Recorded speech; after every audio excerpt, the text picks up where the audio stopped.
My family is happy that my great uncle has late-stage cancer and are already planning how to spend his money, but they don't know he removed everyone from his will except for me. For background, I, 24M, live a very different life than the majority of my family. I didn't graduate high school but got a GED and started working as a welder and hunting guide.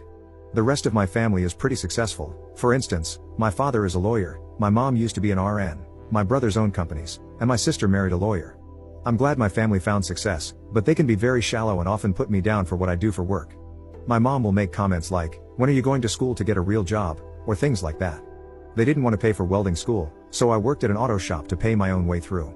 They often go on vacations and cruises without me because I won't be able to appreciate the culture or food and other nonsense like that.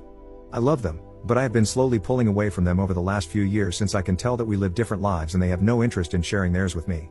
Now, my grandfather's brother, Mike, and I have always been pretty close. Mike and I used to go hunting when I was young, and even though Mike also worked in law, he and I shared a love of the outdoors and nature.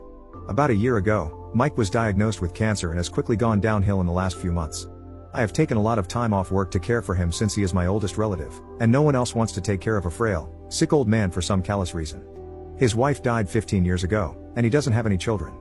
He recently asked me if taking care of him was hurting me financially, and I told him that I was cutting back on hours at work, but I loved him more than any of my other family members, so it was my pleasure to take care of him.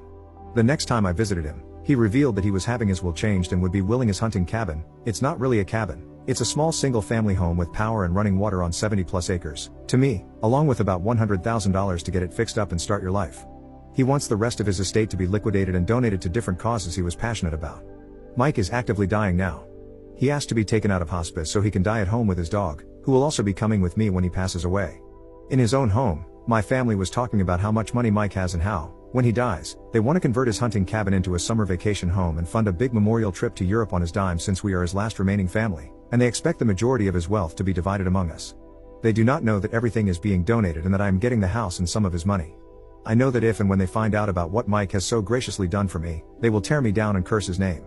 I don't want to be around for the fallout. I plan to set aside some money for renovating the house for full-time use and start a small welding company someday. So, would I be wrong if I cut them out of my life as soon as Mike is gone? Seeing this new greedy side of them has soured me a lot, and I don't know if I can even stand being around them anymore, even though I know that Mike always said your family should be everything to you. First update 4 months later. I figured I might as well provide an update to my original post, so here it is. Mike passed away shortly after my last post. He died peacefully in his sleep. His last waking hours were spent with me, Maisie, and the nurse who was caring for him. He is buried next to his late wife. He lived a good life. Some of his last words to me were, "We had a pretty good run, didn't we?" The issue with the will was hilarious to me and served as a great pain reliever.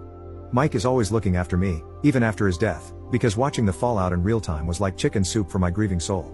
Yes, Mike did leave the cabin and money to me.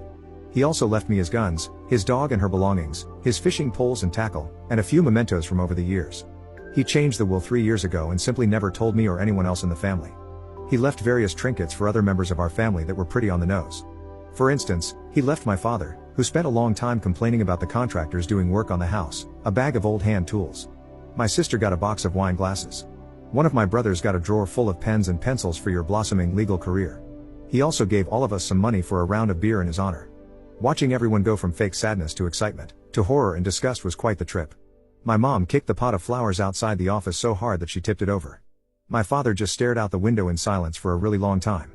My oldest brother held it together until we made it home, then started screaming and swearing about getting an effing box of pencils as a thank you for being part of his life. I have been moved from the disappointment son list to the crap list.